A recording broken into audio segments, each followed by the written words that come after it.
प्राचीन भारत की धुंधली गलियों में, जहां गंगा की पवित्र धाराएं काशी के घाटों को चूमती हैं, वहां एक ऐसी साधना का अस्तित्व है जो समाज की सभी मान्यताओं को चुनौती देती है। अघोर, ये शब्द ही जिसका अर्थ है जो भयानक नहीं है, एक ऐसे आध्यात्मिक मार्ग को परिभाषित करता है जहां साधक द्वैत के सभी भेदों को मिटाकर परम सत्य की खोज करता है। ये वो मार्ग है जहां शिव के सबसे उग्र रूप का दर्शन होता है, जहां शमशान की राख और चिता की लपटें दिव्यता की सीढ़ियां बन जाती हैं। अघोरी साधक वे हैं जो समाज द्वारा त्यागे गए स्थानों में मृत्यु के सन्नाटे में जीवन के परम रहस्य को खोजते हैं। शमशान की काली रात में जब साधारण मनुष्य भय से कांपता है, अघोरी साधक वहीं अपना आसन जमाते हैं। उनका विश्वास है कि मृत्यु और जीवन, पवित्र और अपवित्र, सुंदर और भयानक, ये सब मन की कल्पनाएं मात्र हैं। जब तक मनुष्य इन द्वंद्वों में उलझा रहता है, वो परम सत्य से दूर रहता है।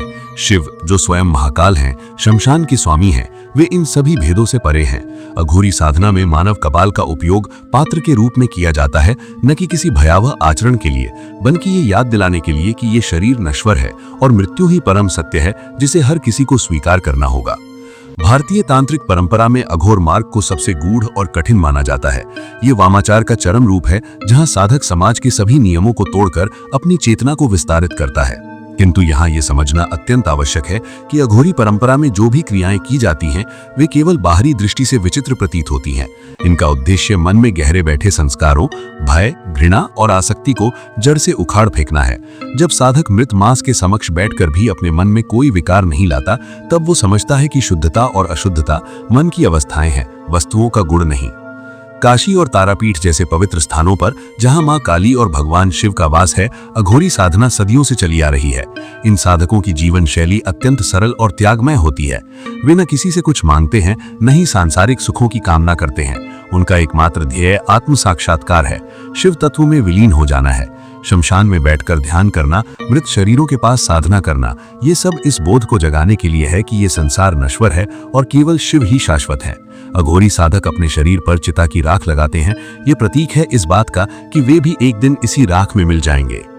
अघोर परंपरा में सबसे विवादास्पद पहलू है मृत मांस का सेवन, जिसे बाहरी समाज नरभक्षण के रूप में देखता है। किंतु ये समझना आवश्यक है कि ये कोई साधारण भोजन नहीं, बल्कि एक तांत्रिक क्रिया है जो अत्यंत दुर्लभ और विशिष्ट परिस्थितियों में ही की जाती है। ये क्रिया उस व्यक्ति के प्रति सम्मान का भाव व्यक्त करती है जिसका शरीर छोड़ चुका है, और साधक इस माध्यम से मृत्यु के भय को पूर्णतया समाप्त करता है। ये अभ्यास मन में बैठे सभी वर्जनाओं को तोड़ने का सशक्त माध्यम है, जहां साधक ये अनुभव करता है कि शरीर केवल पंच तत्वों का संयोग है और आत्मा अमर है।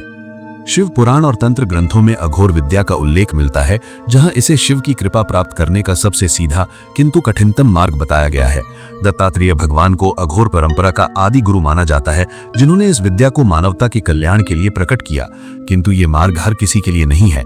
ये केवल उन्हीं साधकों के लिए है जिनमें असीम साहस, दृढ़ संकल्प और गुरु के प्रति पूर्ण समर्पण है। बिना सच्चे गुरु के मार्गदर्शन के ये साधना अत्यंत भटकाने वाली और खतरनाक हो सकती है, क्योंकि इसमें ऐसी शक्तियां जागृत होती है जिन्हें नियंत्रित करना अत्यंत कठिन है। आधुनिक समाज में अघोरियों को अक्सर गलत समझा जाता है और उन्हें भयानक तथा असामाजिक तत्वों के रूप में देखा जाता है। किंतु सच्चे अघोरी साधक अत्यंत करुणामय और ज्ञानी होते हैं। वे रोगियों की सेवा करते हैं, समाज के उपेक्षित वर्गों की सहायता करते हैं और बिना किसी भेदभाव के सभी के कल्याण की कामना करते हैं। उनका जीवन दर्शन ये है कि सभी में शिव का वास है, चाहे वो राजा हो या भिखारी, जीवित हो या मृत। ये संभाव ही अघोर साधना का सार है, जहां साधक हर प्राणी में, हर वस्तु में परमात्मा का दर्शन करता है। अघोर साधना में मंत्र, यंत्र और तंत्र तीनों का समन्वय होता है। साधक विशेष मंत्रों का जाप करता है जो सीधे शिव की उग्र शक्तियों को जागृत करते हैं। शमशान में बैठकर रात्रि के समय किया गया साधना सत्र अत्यंत शक्तिशाली होता है, जहां साधक भूत प्रेतों से भी निर्भय रहकर अपनी साधना में लीन रहता है। कपाल साधना, शमशान साधना और महाकाल साधना जैसी विधियां अघोर मार्ग के प्रमुख अंग हैं। ये सभी साधनाएं साधक को जीवन मृत्यु के चक्र से मुक्त करने और परम चेतना में स्थापित करने के लिए की जाती हैं। गंगा के किनारे जहां प्रतिदिन अंतिम संस्कार होते हैं, अघोरी साधक उन स्थानों पर बैठकर ध्यान करते हैं जहां आम लोग पैर रखने से भी डरते हैं। उनके लिए वो स्थान सबसे पवित्र है, जहां जीवन और मृत्यु का संगम होता है। वे मानते हैं कि मृत्यु कोई अंत नहीं, बल्कि एक नया आरंभ है, एक नई यात्रा का प्रारंभ है। इसीलिए वे मृत शरीरों के प्रति कोई घृणा या भय नहीं रखते, बल्कि उन्हें गुरु मानते हैं जो जीवन का अंतिम सत्य सिखा रहे हैं। ये दृष्टिकोण अत्यंत गहन दार्शनिक समझ का परिचायक है।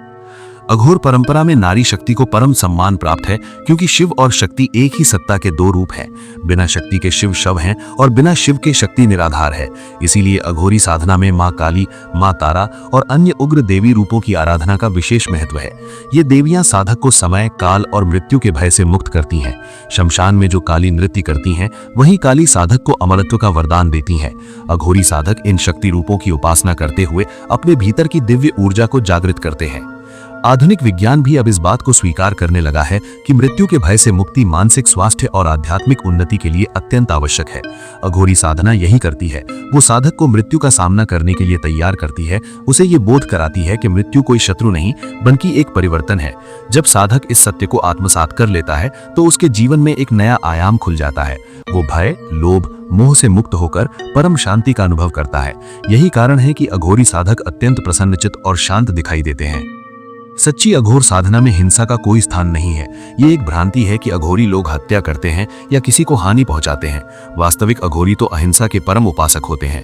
वे केवल उन शरीरों का उपयोग करते हैं जो पहले से ही मृत हैं, और वो भी विशेष तांत्रिक विधियों के अनुसार। उनका उद्देश्य किसी को कष्ट पहुंचाना नहीं, बल्कि स्वयं के भीतर छिपे भय और वर्जनाओं को समाप्त करना है।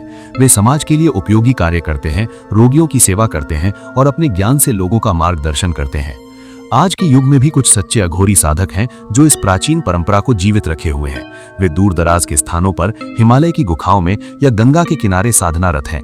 उनकी संख्या बहुत कम है, क्योंकि ये मार्ग अत्यंत कठिन है और इसे अपनाने के लिए असाधारण साहस और दृढ़ता चाहिए। किंतु जो इस मार्ग पर चलते हैं, वे परम सिद्धि को प्राप्त करते हैं। वे जीवन मृत्यु के बंधन से मुक्त हो जाते हैं और शिव तत्व में विलीन हो जाते हैं। उनका जीवन एक प्रेरणा बन जाता है उन सभी के लिए जो आध्यात्मिक मार्ग पर चलना चाहते हैं। अंततः अघोर मार्ग केवल एक साधना पद्धति नहीं, बल्कि जीवन जीने का एक अद्वितीय दर्शन है। ये हमें सिखाता है कि पवित्र और अपवित्र, शुभ और अशुभ, जीवन और मृत्यु, ये सब मन की कल्पनाएं हैं। परम सत्य इन सब द्वंद्वों से परे है। जब साधक इस बोध को प्राप्त कर लेता है तो वो मुक्त हो जाता है। शिव, जो सृष्टि के आदि हैं और अंत भी, वही इस मार्ग के परम लक्ष्य हैं। अघोर साधना इसी लक्ष्य तक पहुंचने का एक साहसिक और परिवर्तनकारी मार्ग है, जहां साधक अंधकार के भीतर से ही प्रकाश की खोज करता है, मृत्यु के आलिंगन में अमरता को पाता है।